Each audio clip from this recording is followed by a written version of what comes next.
Good morning. I'm Gina, and this class is called Running 101.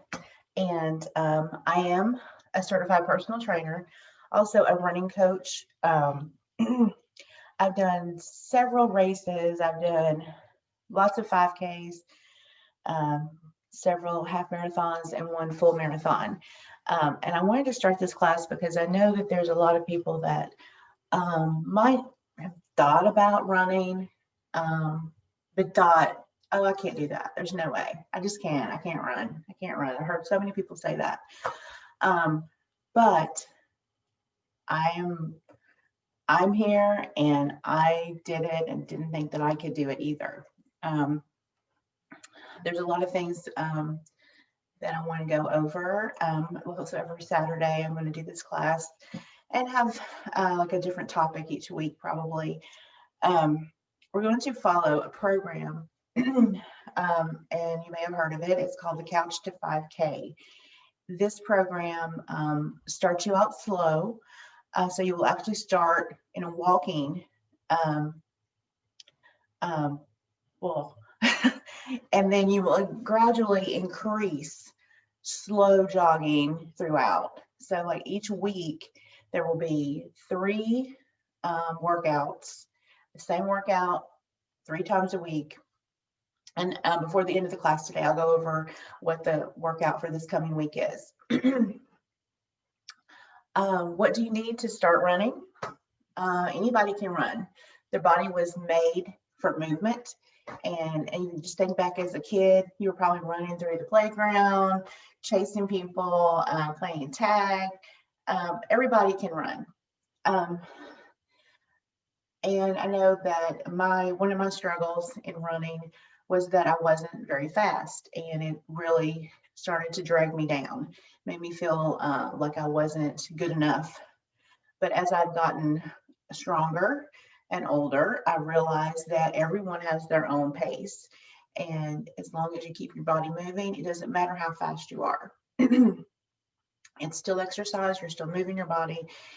And it's, I don't know, it's really hard to explain to people that haven't done it before because it's really easy to, in your head, think, oh, there's just no way I can do that. I'm just not capable of that. But you start out walking, and I think everybody can walk. Even if you have some injuries or some health problems, most people can walk for a short amount of time. And that's where we start at. What kind of equipment do you need for running? Basically, you just need a pair of running shoes. Now, running can become an expensive hobby, trust me. I've been there and done that. Main thing you're going to need is a good pair of shoes. And I suggest going to a running store and get fitted for a pair of shoes for running, especially. You're not going to want to wear just your everyday tennis shoes. You want to make sure you have something with some support, and because your feet are going to take a lot of pounding, and you really want to make sure your feet are protected. Very important that you have a good pair of shoes. In my community, we have a store called Fleet Feet, and that's where I go. They measure your feet and they find the shoes that is best for you, that's going to help you. There's a lot of running injuries out there that you can get, and we don't want to do that. We want to stay completely injury free. You don't want to hurt yourself. And running isn't a lot of fun when you're injured. And most runners are very serious about running. We usually run through injuries, and that's a whole other topic. We don't want to talk about that today. But yeah, the first step is getting a good pair of shoes. And just to start out, if you have just some cross trainer shoes, that would be okay to start this week. But I would, if you're going to do the program completely, and this is an 8-week program, I believe, and you would want to have some shoes that are really going to be good for your feet. So that's the number one. Get some good shoes. Second of all, depending on where you live, the climate might be not conducive for outside running. I actually run better in the cold temperatures than I do in the heat. I live in Tennessee and it's very hot and humid here in the summer. So I have a hard time in the summer, but the winter time is like my time. It's like I can breathe better. It's not humid, but you do have to dress differently for running in the cold. Layer up. I also tend to overdress. Even when I'm layering, I will think, okay, it's 30 degrees outside. I've got to dress really warm, but you really want to dress for like 20 or 30 degrees higher than it really is because your body warms up really fast. Now, when I first started running, this was about 10 years ago, I did the Couch to 5K program, and that's how I started. And I used a treadmill. So in my house, I just used my treadmill for my running. And back then, they did not have an app. Now they have an app you can get. It's very, very helpful. And it will prompt you from when you want to walk. It'll tell you when you want to start running. And then it will prompt you back and forth. That way, it's easier for you to keep up with. When I did it, I just wrote on an index card, and I would have to keep looking at my watch to figure out how many, like when it's time to walk or run. But I would suggest getting the app. There's a free one on the App Store, and it just walks you through the workout for the week, and you don't have to worry about anything. You just hit go, and it tells you exactly what to do. Like I said, it starts really, really slow. The first week, you're going to do more walking than running. And let's see, let me go over what the first week workout is. Okay, so you're going to start with a 5-minute warm-up. So you'll just walk leisurely or briskly. Briskly is probably better to warm up for 5 minutes. After 5 minutes, then you're going to run for 60 seconds. 1 minute, you're going to run. And it can be slow. It doesn't have to be fast. Doesn't have to be, crazy. Just 60 seconds. And if you use the app, it's going to like beep and tell you exactly when you want to stop running and start walking. So then after you do the 60 seconds of the running, you're going to walk for 90 seconds. So you're going to walk for longer than you're running. You're going to continue this cycle for like 20 minutes. And it's a good first workout. After you do the 20 minutes, you're going to do a 5-minute cool down walk. So you'll just cool down by walking at the end. So you'll start by walking at the beginning, do your little workout, and then you're going to like walk at the end to cool down.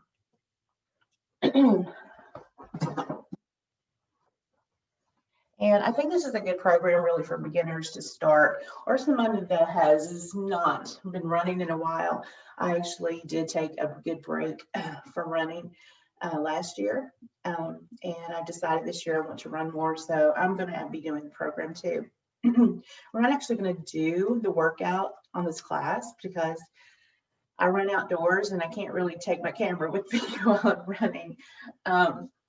But what I suggest you do is pick 3 days in the week that you know you will do this workout. It's only 30 minutes total. To put it on your calendar, do it 3 times, and then when we meet back here next Saturday, we'll have another workout for the following week. And then there's some other things too that we'll talk about, like stretching is a very important thing before running and afterwards. And there are a lot of runners out there that don't do that. We tend to forget, especially afterwards. After you finish running, you're ready to go, ready to hop in the car, go get your coffee, do whatever, and we just forget. And our body needs to be stretched. When we've worked our muscles, we really need to stretch. And you need to warm up a little bit beforehand too.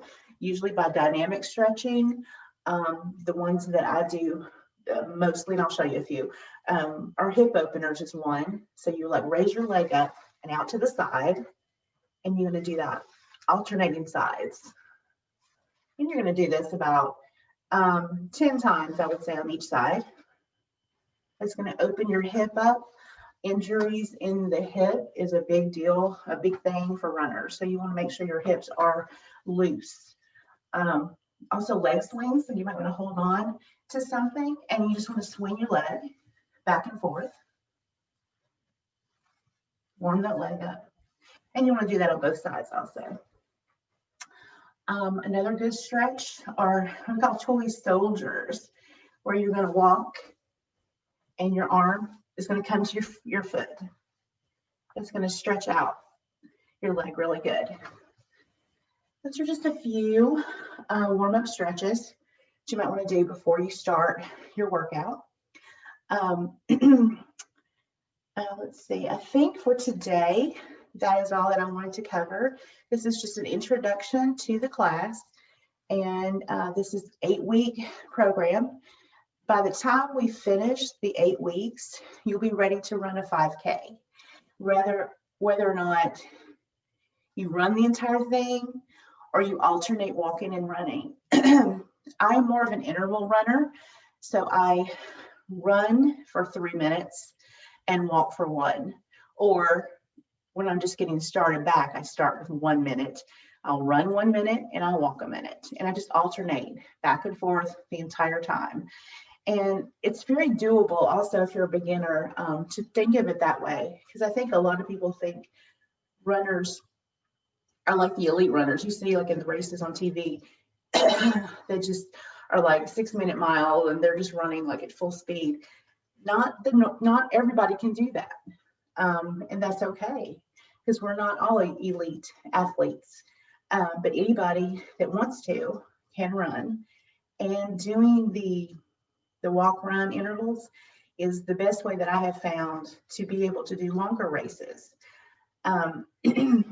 There is a guy named Jeff Galloway. He has kind of started the interval running, and he's got a pretty good plan out there. And he's proven that you can actually finish a race faster by doing intervals than just running straight nonstop. Also the walk, when you're running and then you start walking is the time for you to recover. You recover a little bit and then you're able to go again and go a little further. And the more you progress, you can decrease the amount of walking and run more, or you can stay at the intervals that are more comfortable for you. And it's very, very doable to do races like half marathons and full marathons. And you may not even be thinking along those lines about doing races. I do races more for charity, and I actually raise money for St. Jude. It's the #1 charity I raise money for. But there are a lot of races out there now. Running is a big deal, and you can find a race anywhere pretty much. Now during COVID-19, a lot of races had to do virtual because we couldn't have the in-person running, because you are kind of like close to people. You can't really social distance that well in a race. But I think running is a great form of exercise. It's not the only form of exercise that I do, but it is good. And it's also a good mental thing. It's a good way to like clear your mind and meditate almost. So I hope you're interested in this plan. And if you have any questions at all, you can contact me through Instagram, Get Fit with Gina on Instagram, and just DM me and we will talk through everything.